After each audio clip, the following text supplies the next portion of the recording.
Hello and welcome to our Sober Moments. I'm really pleased that you're here today.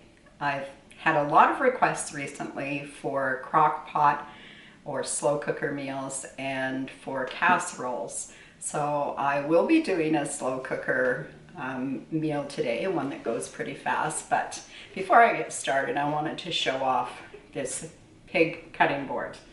I have had so many of you comment on the tail end of it because I keep it on my counter and the head end is never visible. So this is what it looks like back there, the whole animal. And it was built by my husband's grandfather, and he gave it out to a bunch of the women in the family. So I suspect that the pattern for it must have been in one of the old newspapers that came out with patterns for various things, and that he probably copied it that way. But at any rate, it has its place on our counter, and you'll notice there isn't one knife cut in it because it's an heirloom and none of us want to cut on it. But it's back there anyway. So thank you for your interest in our pig cutting board. That's what it looks like. Now I'll gather up the ingredients and we'll get started on this slow cooker recipe.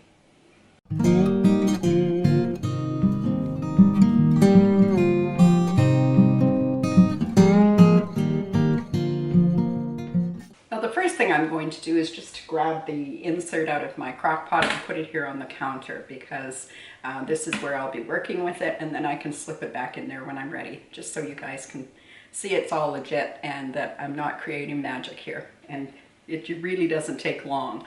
So that's why I'm going to try and do this in real time and get it all done so that you can see it can be done in literally minutes.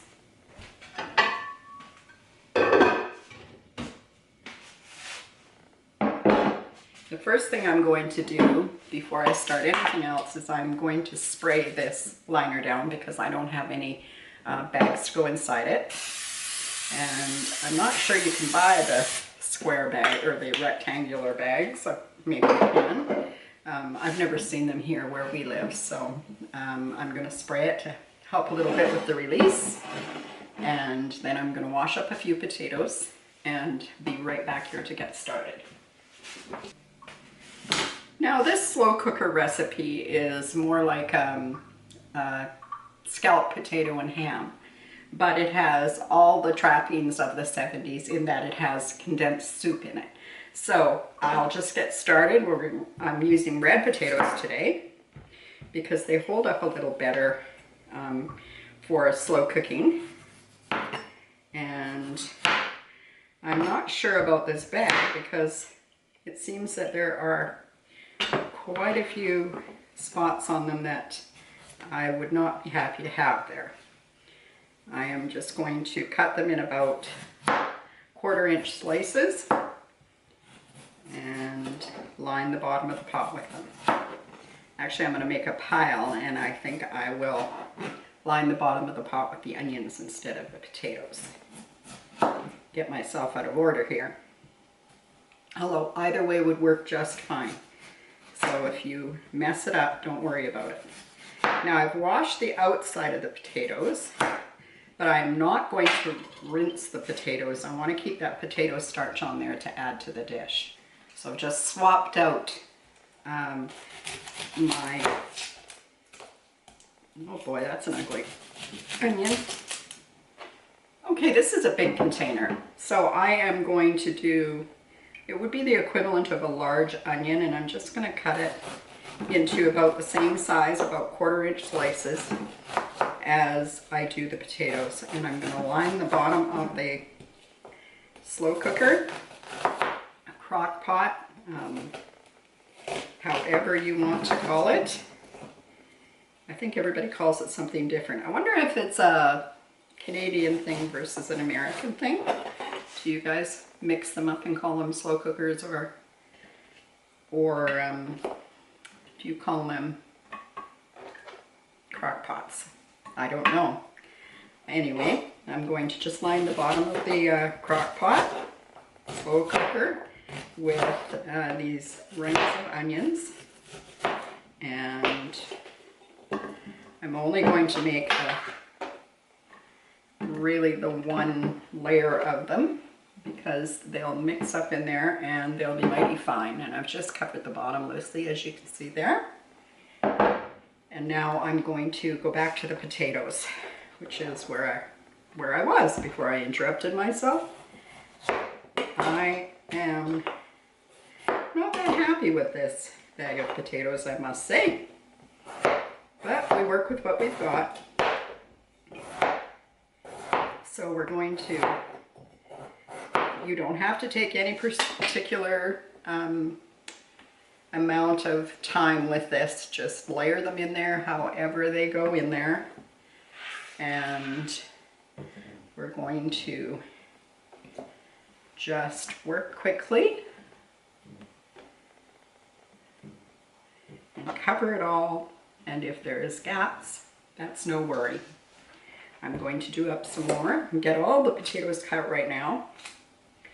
And then we'll start to add the other ingredients.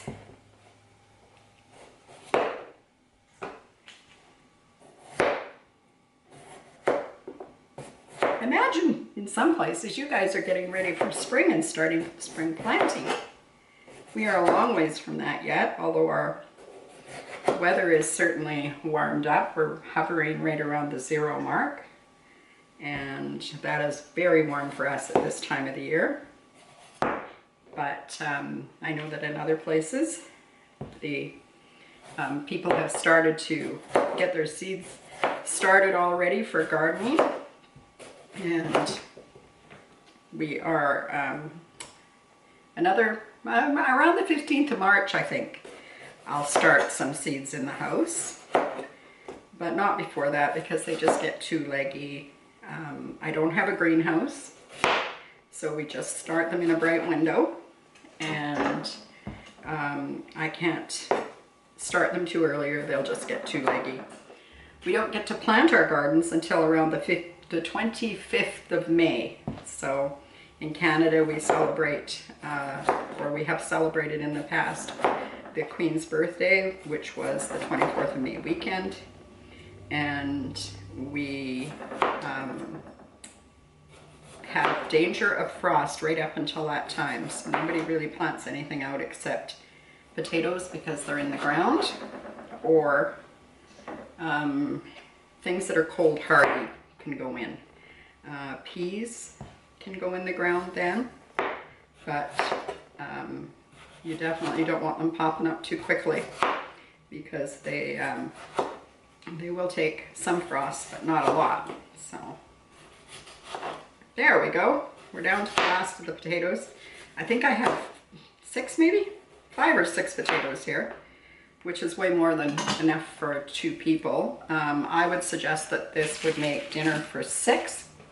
You might want to add a side salad to it, but other than that, I think it'd make a good dinner for 6. So we're ready to move on to the next step. And that'll be the last. Now I purchased this ham. It's just a ham slice. And these ham slices are really good for small projects. They're pretty dear, but we don't eat a lot of ham. So this is a good way for us to get the ham, and it's already, all ready for us. So I'm just going to cut about 2/3 of this ham, maybe a little more. I don't know. We'll see what it's like when we get it out of the bag and check it out, because it does have quite a bit of fat on it, and I am going to remove as much of the fat as I can see. And it has a bone in it, so I'm going to carve around the bone and set that aside for the moment. Get rid of the rest of this fat. Now I just found this in the aisle with my regular meat, my meat aisle, but look around your store, see where you might find it in your store. And now I'm just going to cut it in pieces. Now this is a great dish for leftovers.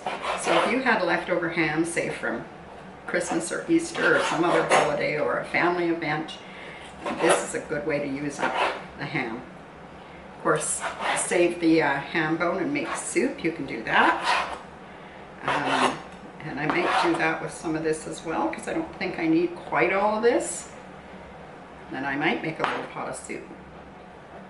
But I'm going to cut it first, and I'm going to sprinkle it on there.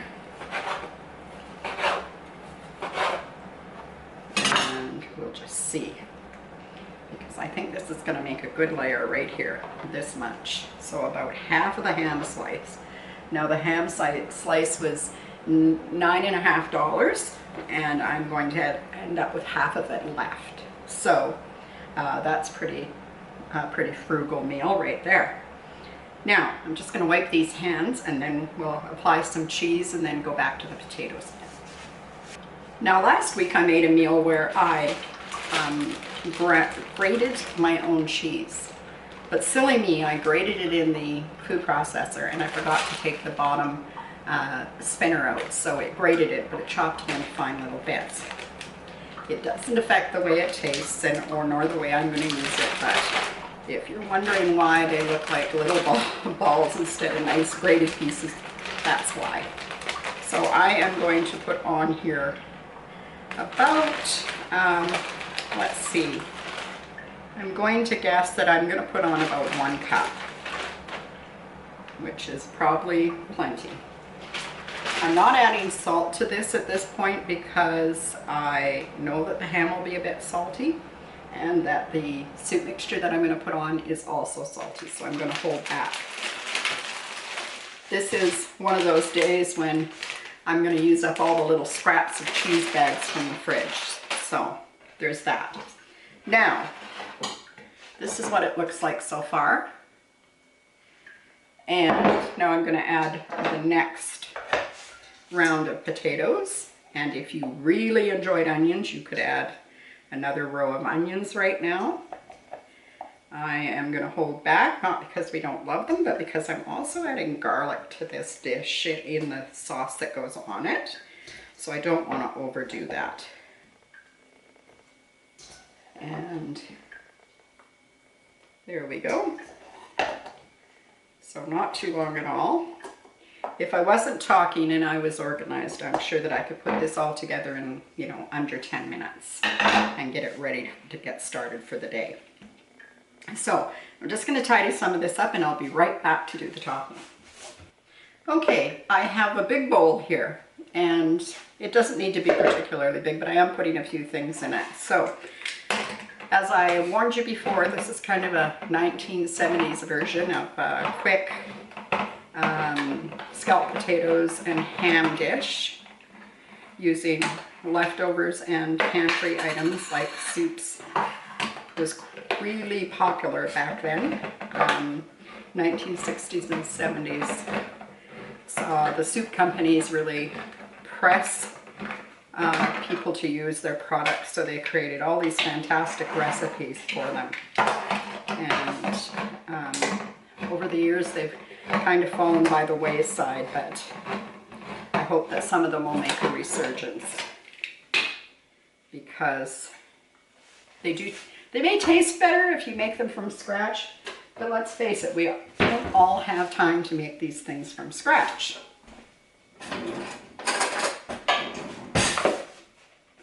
So into this bowl, I've got one 15-ounce can of cream-style corn. And you can totally leave this out. You could make it a different vegetable or no vegetable at all. That would be fine. I've got 1 can of cream of celery soup. And I'm just cleaning out the cans. And I have 1 can of cream of mushroom soup. Now, these soups could be, again, any combination of them that you would prefer. I don't like to mix the cream of chicken with ham, but you know what, it really doesn't matter. It doesn't change the taste that much. So if that's what you have, then use it.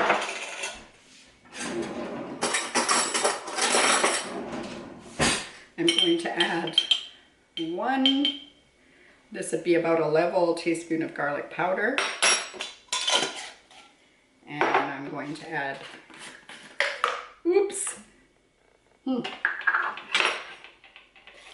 I'm going to add some ground black pepper to this, about a quarter of a teaspoon. And I'm going to get my whisk and some milk. And I have, in this jug, I have about 1 2/3 cups of milk, and I'm just going to pour that in there. And which is the equivalent of about the soup cans, you know, each filled. So we're going to mix this all together, and then I'm going to give it a taste. See if it needs anything else. I feel like this is something you may even be able to do at home out of your pantry without making a trip anywhere. I'm sure this would be delicious with fried crumbled hamburger in it, or bits of chicken. I think it would be good with any of those. So I think I've got a good mix on that now. It took me less than a minute, I would say. But I do feel like it needs a little salt, so I'm going to add some. This is really the point that you want to, if you're going to. I'm going to add about a half teaspoon of salt. I'm going to mix it again and just set it over here. Now I'm going to go back to my little bits, and I think I have about a cup. I have about a cup in total, so I'm going to add more cheese. It doesn't really matter what it is. This is my compliments mozzarella. I've added some cheddar. The mozzarella will be a little more melty. And here's the last of the cheddar. Actually, maybe I'll hold that for the top. And then I'm just going to pour this over and clean out the bowl. Make sure I do a good job of that. Groceries are too expensive today to clean everything to the bottom. And then I'm going to just go around the outside and give it a poke so that it can all go down the sides of the container.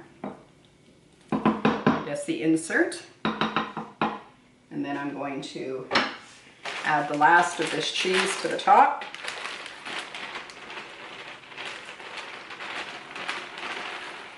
There we go.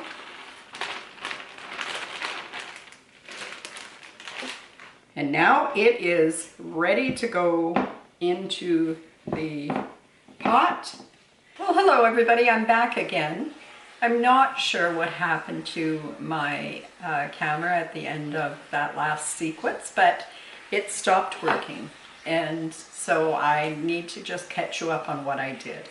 So I put all the ingredients into the crock pot and wiped the edge of the crock pot down, the insert, and then I put it back into the crock pot base, and I have cooked it for 4 hours on high. So I'm just going to dish some up here and let you see what it looks like when it's completed, and let you know that I've already tasted it and it's pretty good. Now this is what it looks like as it comes fresh right out of the pot. It's steamy. I've never added cream corn before, but I did this time, and I can tell you that it's really good. I would definitely do that again. This isn't exactly like a traditional scalloped potato, but it is a really good quick version of scalloped potatoes and ham. So I hope that you've enjoyed this, and if you have, that you would consider subscribing to the channel if you haven't already. Give it a thumbs up, share it with your friends. That's the way that you could help me most. And I do appreciate each and every one of you that come along each time and comment on the videos. And I will talk to you again soon. Take care, everybody. Bye-bye.